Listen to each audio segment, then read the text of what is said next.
একে দক্ষ করে গড়ে তুলতে চায়। সিলেটের বহু মানুষ সৌদি আরব সহ মধ্যপ্রাচ্যের বিভিন্ন দেশে যায়। আমরা এই মানুষগুলোকে দক্ষ করে গড়ে তুলে কর্মসংস্থানের সুযোগ তৈরি করতে চাই, কিন্তু সেই সুযোগ তৈরি করা একমাত্র তখনই সম্ভব যখন কে আপনারা ধানের শীষকে জয়যুক্ত করতে পারবেন। কি পারবেন?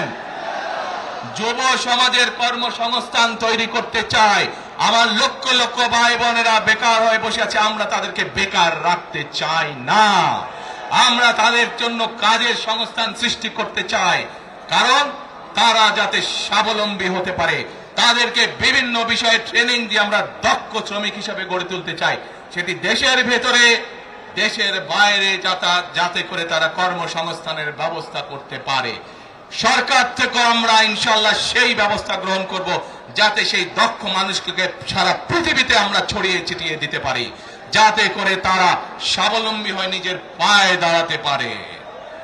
প্রিয় ভাই বোনেরা, আমরা বহু মানুষের জীবনের ত্যাগের বিনিময়ে আজকে এই গণতন্ত্রকে আমরা প্রতিষ্ঠিত করার পথে এগিয়ে যাচ্ছি, কিন্তু আমরা বিগত কিছুদিন ধরে খেয়াল করে দেখছি বাংলাদেশের কোন মহল, এই দেশের ভেতরে কোন মহল ষড়যন্ত্রের চেষ্টা করছে। গত কয়েকদিন ধরে আপনারা দেখেছেন, পত্র পত্রিকায় এসেছে, বিভিন্ন সোশ্যাল মিডিয়াতে এসেছে, মধ্যপ্রাচ্য সহ বিভিন্ন দেশে পোস্টাল ব্যালট যেগুলো পাঠানো হয়েছে সেগুলোকে কিভাবে ডাকাতি করা হয়েছে। ঠিক যারা এই দেশ থেকে পালিয়ে গেছে তারা যেভাবে আপনাদের ভোট ডাকাতি করেছিল, ঠিক একইভাবে আবার সেই ষড়যন্ত্র শুরু হয়েছে। দেখেছেন আপনারা? দেখেছেন? প্রিয় ভাই বোনেরা, সেই ষড়যন্ত্রের বিরুদ্ধে সজাগ থাকতে হবে।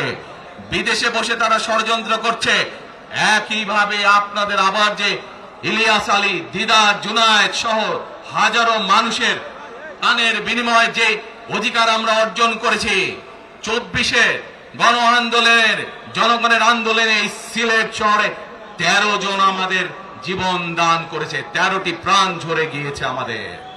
প্রিয় ভাই বোনেরা, এই প্রাণগুলোর বিসর্জনের মাধ্যমে আমরা যে অধিকার আদায়ের পথে নেমেছি, একটি কুচক্রী মহল এর এই ভেতরে ষড়যন্ত্র শুরু করে দিয়েছে।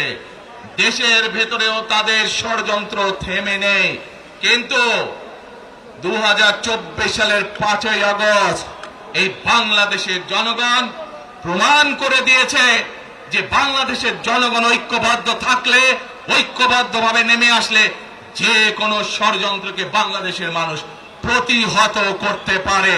পারবেন আপনারা প্রতিহত করতে? ইনশাআল্লাহ।